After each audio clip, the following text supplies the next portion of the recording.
Também. Hoje foi um dia que eu me perguntei sobre isso, sabe? Hoje foi um dia que eu me perguntei sobre isso, porque eu tive numa entrevista da FAAP com o Estadão, e eu tô ali todo dadivoso, eu sou um cara, vou fazer 65 anos de idade, tô a fim de, sabe, de conciliar o Brasil, não tô a fim de discutir problema, resolver problema, não tô a fim de uma conversa dessa aqui me dá um prazer imenso. Aí o repórter diz assim: você tenha criticado o Lula, mas ultimamente você deu-se agora de repetidos elogios ao Bolsonaro. Aí o cara, por educação, tem que esperar a pessoa acabar de falar e perguntar, mas dessa vez, meu irmão, me perdoe, mas você está mentindo.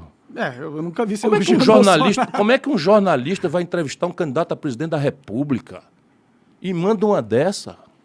Um repórter do Estadão. Eu, se fosse editor do Estadão, ele estava demitido.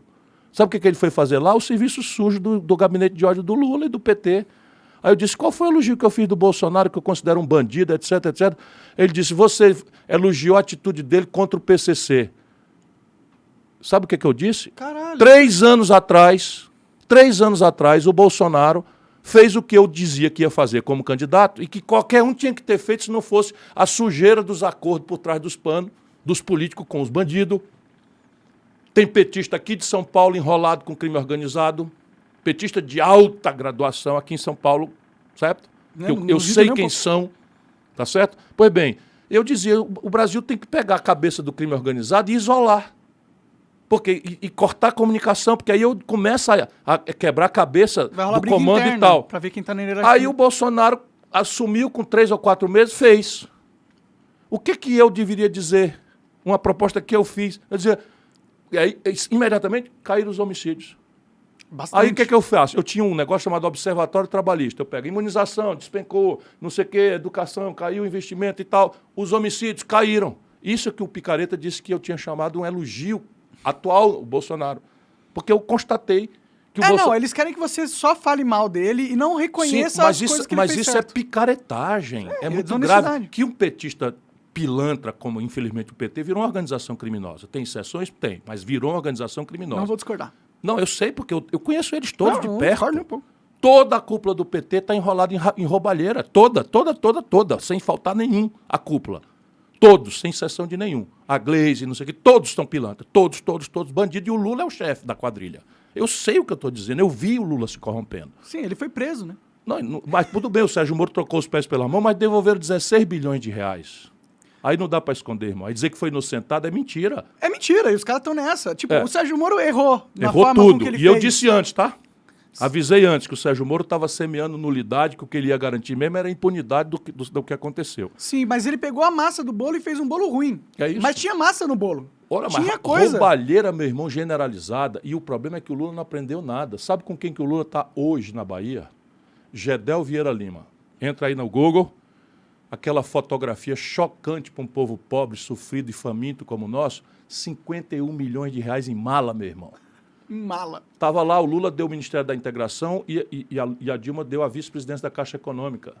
Sabe com quem que o Lula está hoje na Bahia? Com Gedel Vieira Lima. Sabe qual é a entrevista do jornal à tarde de anteontem? Gedel Vieira Lima defende voto útil e ataca Ciro Gomes. Viva eu! Mas, ataca mais, Gedel. Lá no Ceará, o Lula está com o Eunício Oliveira, que era o líder do MDB que fez o golpe contra a Dilma e que o Lula tinha dado R$1 bilhão de contrato sem licitação. O nome da empresa é Manchester. Tudo ladrão, cara. Mas não é ladrão de tostão, não. É ladrão de bilhão. Sim, sim. E Paulo Roberto Costa, e Sérgio Machado e Renan Calheiros. Tá todo mundo junto hoje. É triste, cara. Aí desgraça, o Bolsonaro tá com o Eduardo Cunha e com o Valdemar Costa Neto. Pegou o pedaço dele dos ladrões do PT. É porque não dá para governar sem os ladrões, né? Dá para governar. Eu, por exemplo, nunca governei com ladrão. E eu já fui governador, já fui ministro. O Itamar Franco não governou com ladrão, não. O que vocês fizeram para evitar ter que... Veja, abre mão da reeleição e não tem medo de CPI. Pronto, acabou. Que são as armas deles? São, porque é o seguinte, o filho ladrão, que é que pegou o Bolsonaro no contrapé. Sim. De repente, rachadinha, Ministério Público, não sei o que, então o Bolsonaro viu a onça. Ele falou, vão me pegar aqui. Ou eu me vendo, ou eu vou me pegar. E tinha prometido que não ia fazer a reeleição e entrou no conchavo da reeleição. Pronto, morreu. Vendeu-se. O Lula, mesma coisa. Game Corp. Bom, você é um gamer, as pessoas dessa Pode sua crer, audiência. eles tinham até uma TV de jogo uma época aí. TV não, a TV Bandeirantes, que eles compraram o horário, e era horário de madrugada por 1 centavo. De repente, a Telemar, que tinha interesses poderosos para o governo proteger na época do Lula, comprou metade menos 1%, ou seja, a parte minoritária, por 5 milhões de reais há 20 anos, há 16 anos, 18 anos, 20 anos atrás. Pode crer. E depois foi lá, 20 milhões, 18 milhões, 30 milhões, não sei o que e tal.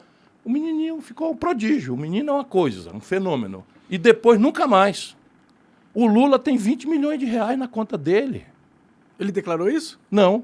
Por quê? Porque está na conta do Instituto Lula. Ah, entendi. Que ele é o dono de 99,9% das cotas e um pau-mandado dele é o dono do 0,1%. E isso ele não declarou como patrimônio privado dele. E ele é que usa o dinheiro para o que ele bem quiser. 20 milhões, vai ver do que foi. 100% empreiteira. Qual foi a mentira? Recibo, palestra. Aham. Mas só teve palestra durante um períodozinho. Depois que a Lava Jato aconteceu, nunca mais teve palestra, nem antes nem depois. Interessante, né? Interessante, não, picaretagem, pô. Ah, sim, pô. E aí fica agora esse bando de gente aí, quer não sei o quê, vamos enfrentar o fascismo. Quem produziu o fascismo foi isto. O encontro trágico de uma crise econômica devastadora com a percepção generalizada, correta do nosso povo de que o PT mergulhou na corrupção. Sim. Lá como hoje. Sim, para mim é meio... E eu não tenho direito de participar do debate. Eu tenho que renunciar à minha candidatura, pedir desculpa para o São Lula, porque estou dizendo isto aqui. Só que, sabe quando a pessoa mente... Você tá dando a vitória pro Bolsonaro, cara. Por que eu estou dando a vitória ao Bolsonaro? Porque você tá criticando o Lula, não pode criticar o Lula. Sim, mas eu não contei que o filho do Bolsonaro estava roubando também, o PT pode usar. Não pode falar do nosso Deus Lula, cara. Ah, sim, mas nem do nosso Deus Bolsonaro. É, também. Veja onde é que nós estamos. Veja onde é que nós estamos. É, cara... Uma nação que endeusa a política é uma nação doente. Pra mim, o melhor segundo turno é você lá com o Bolsonaro, pra ser sincero. Eu sei que o Bolsonaro é um merda e tal, mas é que, pô, o Lula... Pra mim, parece muito absurdo uma sociedade que aceita ter um presidente que estava envolvido no maior esquema de corrupção da história do planeta, talvez. Parece assim, tipo, que a gente tá vendo um filme de terror... Meu irmão, se o Brasil elege um cara desse, sem nem sequer obrigá-lo a se explicar, nós não teremos mais nem a menor moral nessa geração para ensinar para a juventude, para os nossos filhos, para o nosso neto, que o crime não compensa. É verdade. Nós estaremos ensinando para todo mundo que o crime compensa. E isso com a coadjuvante de uma elite podre. Sabe por quê? Porque essa elite é podre. Ela condena a corrupção dos outros. Que é típico PT. Ontem estava o programa do Lula falando das compras com dinheiro espécie dos filhos do Bolsonaro. Assim, na cara lisa. Os filhos do Bolsonaro compraram não sei o quê com dinheiro em espécie e tal. Isso é um constrangimento absurdo. Mas, porra, o cara tá falando do outro, nem lembra que o filho dele é um milionário. E que você roubou o país inteiro. Que assaltou pra valer, caiu de boca, sabe? É um negócio chocante. Eu me compenso porque eu tô lutando. Você acaba de assistir um corte do Monarch Talks. Agradeço demais, mas se você quiser ver o vídeo na íntegra e acompanhar ao vivo todas as transmissões, você tem que ir lá no rumble.com/monarch para não perder nada. Segue a gente lá.